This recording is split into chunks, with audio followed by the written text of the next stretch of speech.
اردو پر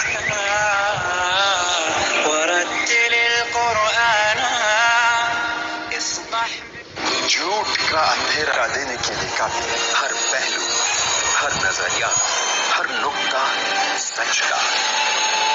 ہر دم، ہر پل، ہر لمحہ سچ کو پیش کرنے کی جستجو. آئیے میرے ساتھ اور حق کو جانیے. عالم انسانیت کے لیے سچائی کی روشنی. ڈاکٹر ذاکر نائک پیش کریں گے اظہار حق، آج رات 10 بجے اور دوبارہ صبح 8:30 بجے انڈیا میں پیس ٹی وی اردو پر.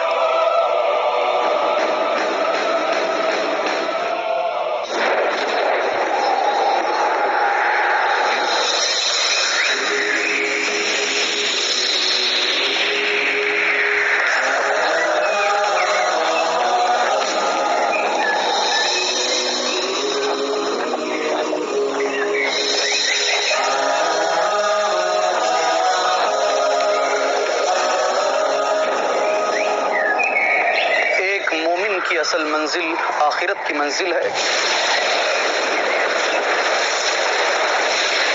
اور ایک مومن کی اصل کامیابی آخرت کی کامیابی ہے.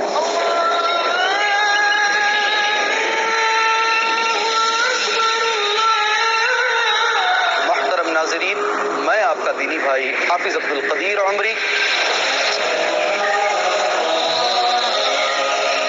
اسی کو سمجھانے کے لیے پروگرام لے کر کے آ رہا ہوں. فکر آخرت. کیجیے اپنے ہر عمل سے اللہ کو راضی تاکہ حاصل ہو جنت. دیکھیے یوم آخرت. اگلا پروگرام پیس ٹی وی اردو پر.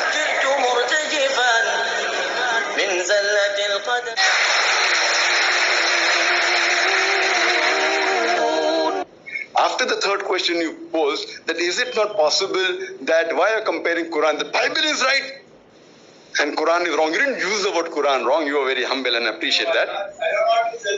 I know you didn't say that, but you said that the Bible is right and you're comparing with the Quran. Comparing the Quran means you're comparing a wrong thing with the right thing. You have to follow right thing. I agree with you. But is the Bible right is the question. I've given a separate talk, is the Quran God's word? And any person who's unbiased, who even doesn't know much about the Quran, but when I've given the talk along with the question and session for approximately 4 hours, any unbiased person will see that talk. I've proved it logically, with reason, logic and science, that Quran is the word of God. I've given the talk, is the Bible God's word? And use the same logic here. There are so many contradictions in the Bible. I don't want to quote them. According to an article, more than 50,000 errors. I don't want to go into that. I've read the Bible. Which you have read, I don't know. All Muslims' book, I don't agree to be correct. Yes, if it's the Quran, I agree with it. I stand by it. If you name the book, may agree with, may not agree. May agree with part of it, may not agree with part of it. So first, highest authority. Number 1, Quran. Even if in my book, this is more superior than my book also. Number 1, Quran. Then comes the sayings of the Prophet, the Sahih one. Coming back to your question. So when we use simple logic, when we use science, we find there are so many scientific errors in the Bible. I'll just give you a few samples. Time doesn't permit us to go into the great detail. For example, the Bible says in the Gospel of Matthew, chapter number 4, verse number 8, that the world is flat. It's mentioned in the book of Genesis, chapter number 1, verse number 16 to 19. It speaks about the creation of the universe. That there was no light. God said there was light, first day, second day, third day. Then it comes and it says on the 4th day. On the 4th day, God Almighty, He created the sun and the stars. And the light was created on the first day. It's illogical. The source of light came later on and the light came earlier. If I say that I made a bulb and I switch on the bulb and then there was light, then I said the light came on the first day in the first hour and the bulb was switched on the 4th hour. People will think, I don't know science well. Furthermore, it is mentioned the creation of the earth on the 3rd day and the vegetation. And the sun was created on the 4th day. Now earth is a part of sun in science. Fine? To say that the part was created first and the sun came later on is unscientific. Furthermore, if you read in the book of Genesis, chapter number 1, verse number 16 and 19, it says that God Almighty created 2 great lights. The bigger light, the sun to rule the day, and the smaller light, the moon to rule the night. And the word out there used in the original text indicates that it has light of its own. The Quran says, Furqan, chapter number 25, verse number 61, that the light of the sun is its own light and the light of the moon is reflected light. So if a scientist reads the Quran and the Bible, he will agree with the Quran but not the Bible. The light of the moon is not its own light. Previously, a few hundred years back, we thought the light of the moon was its own light. Today we know that the light of the moon is not its own light, it's a reflected light. So like that we can go on and on and on and on and on. There are hundreds of scientific errors. In the limited time I had in the debate, and now I have less time, I pointed out 38 scientific errors to Dr. William Campbell, who was the best that Christianity could produce in science and Bible. Fine. He's a medical doctor. Got a PhD. I'm telling you, he's very famous. Or rather was famous. And everyone, many of the Americans, if they want to trap a Muslim, they use this book. See, Quran has got scientific errors, Bible has got no scientific errors, and the person who's not well versed in the field may get impressed or may not be able to answer. So I had to go all the way from here to Chicago, to America, to USA, and I had a dialogue there, alhamdulillah. God's help was there, it was very successful. And you can have that cassette, inshallah, and I'll give you a copy of this debate, as well as similarity with some Christianity. So therefore I say that regarding Bible, can't it be possible? Bible is true, it can be possible. But not is. So you analyze. When we analyze that the Bible contains many mathematical errors, if you add up, there are mistakes. Mathematical errors means the same verse is repeated twice and the figures are different. Contradictions. 2,000 bahts, 3,000 bahts. Several, so many, not one. Many can be reconciled, I know that.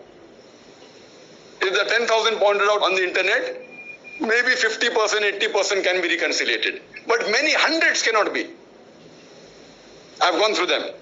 Hundreds with all your logic, with all your sense. I traveled the breadth and length, mashallah. And I've gone to various countries, spoken with scholars. I'm not a scholar, I'm a student. And no one could reconcile these contradictions, these scientific errors, these historical mistakes. So when we use whatever knowledge our God has given us and put it to test, we fail to agree that Bible is the word of God. But when we put to Quran, we agree. For that, we'll have to see my cassette, inshallah. Now we come to the next question, brother. You're most welcome. Just a couple clarifications. I'm not trying to debate you. You're most welcome, no problem. I'm sure I am, because you're very knowledgeable. But I'm not trying to debate you. I'm just trying to learn, as well as we are all trying to learn about Allah. So if I can learn something from you, or you can learn something from me, wonderful. I just want to point out, I personally do not eat pork, because out of respect. But I think also there is a reason in the red letter of the Bible why Christians feel it is okay to do so. Not simply because of the black letter, but Isa alayhi salam has also said that there is nothing that comes into a person through their mouth that can defile them. But it is the sinful tendencies that come out of our own heart, the evil that is in our heart, that defiles a person. And it's because of that saying of Hazrat Isa alayhi salam that the Christian teaching is that he has declared foods clean, that it's not a food that you consume that defiles a person.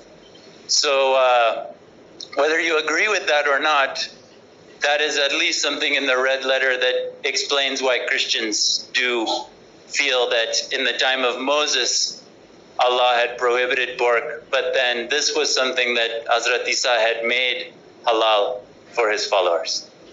I'll reply to that. I do agree with you, brother. You're not come here to debate me, neither do I want to debate you. We are learning. If you tell me something which what I've said is wrong, or with my understanding, I'm willing to change. See, a person, when he hears the truth, you accept it. If he hears the truth, if by mistake I say 2 plus 2 is 5, you say, brother, 2 plus 2 is not 5, it is 4. And you prove it to me, thank you, brother. I say, Jazakallah, may Allah reward you. We have to accept it. But if I say 2 plus 2 is equal to 4 and someone says, no, it is 5, then I say that, say 2 plus 2 is 4, it's not 5, it's a mistake, and I'll correct him. So whoever's right, we have to agree. Now coming to your question, a very good argument, that in the red letter JSKS people said that whatever comes in your mouth, that doesn't defile you. It is what's in your heart. I agree with you for sake of argument. Then it's a contradiction between what I quoted to you. Gospel of Matthew, chapter number 5, verse number 17 to 20. Think not that I have come to destroy the law of the prophets. So that is a mistake. That means Jesus Christ, peace be upon him, told a lie. No, billah. May Allah forbid. We don't agree with that. He cannot tell a lie. Even if you break one law or jot or a tittle, the law is you shall not have pork.